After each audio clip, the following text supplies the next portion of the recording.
بلال یاسین کہہ رہا ہے جی پیسے دیں گے, پیسے بھی کوئی نہیں دے رہے, ہم بیٹھے ہوئے ہیں. کتنے دن ہو گئے ہیں پیسوں کا وعدہ کیا ہے؟ ہو گئے 10-15 دن ہو گئے, 1.5 مہینہ کہ پیسے دیں گے پیسے دیں گے. آپ نے سوال نہیں کیا بلال یاسین صاحب سے کہ کب پیسے دیں گے, کب ملیں گے ہمیں پیسے؟ بیٹا ہم نے جواب دیا, لیا ہے اس سے.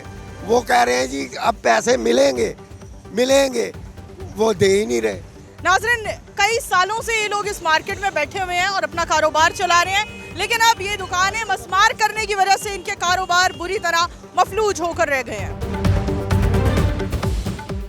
گھر گرائے جا رہے ہیں. ایک عورت کا خواب ہوتا ہے گھر, بڑے خواب سے اپنے وہ گھروں کو سجاتی ہیں خواتین. آپ کیا کہنا چاہیں گی؟ گھر گرا دیا گیا, کیا کہیں گی اس حوالے سے؟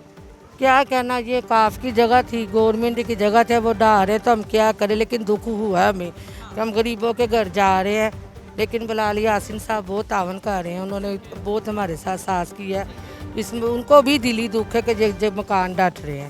کو ہم ایک جگہ پہ رہتے تھے, محلے دار تھے ہم, ان کو بھی اس چیز کا دکھ ہے, لیکن وہ ان کا ہاتھ میں وس میں نہیں ہے.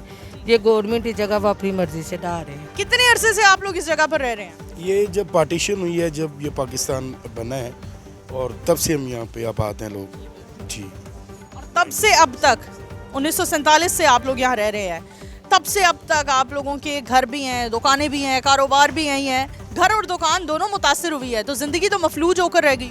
دیکھیں کسی بھی جگہ پہ ضروری نہیں کہ یہ کہیں پہ بھی اگر کوئی کنسٹرکشن یا روڈ یا اگر ترقی یا پاکستان کی ترقی کے لیے کوئی کام کرتے ہیں تو اس میں کنٹریبیوشن ہر کسی کا ہوتا ہے. ظاہر سی بات ہے, اگر کہیں پہ بھی آپ دیکھ لیں کچھ دینا ہے تو پھر ہی کچھ لینا ہے, گیو اینڈ ٹیک. یعنی اگر جگہ انہوں نے یہاں پہ مریم نواز یا یہ بلال یاسین, انہوں نے اپنے گھر کے لیے اپنے مفادات کے لیے تو جگہ لے نہیں رہے.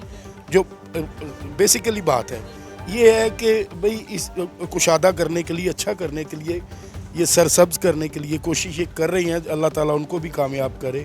اور تکلیف تو ہوتی ہے, یہ نہیں ہے کہ نہیں, لیکن چلیں وہ ہمیں پورا اعتماد ہے کہ بلال یاسین صاحب, مریم نواز صاحب یہ ہمارے ساتھ اچھا کریں گی, برا نہیں کریں گی. گھر تو متاثر ہو رہے ہیں, زندگیاں متاثر ہو رہی ہیں, زندگیاں مفلوج ہو گئی ہیں کہ ایک کاروبار رک جاتا ہے تو گھر چل نہیں سکتا. کاروبار مفلوج ہوا ہے, اس سے زندگی بھی متاثر ہوئی ہے, اور یہاں ایک نہیں کئی خاندان اس طرح کی اس مشکل سے دوچار ہیں. لیکن اس کے باوجود ایک اچھی بات کہہ لیں, یہ ایک تعجب کی بات ہے کہ یہاں پر لوگ دل میں پریشان ہیں, نا امید بھی ہیں, لیکن زبان پہ ان کے شکوہ نہیں آ رہا. یہ مسلم لیگ نون سے محبت ہے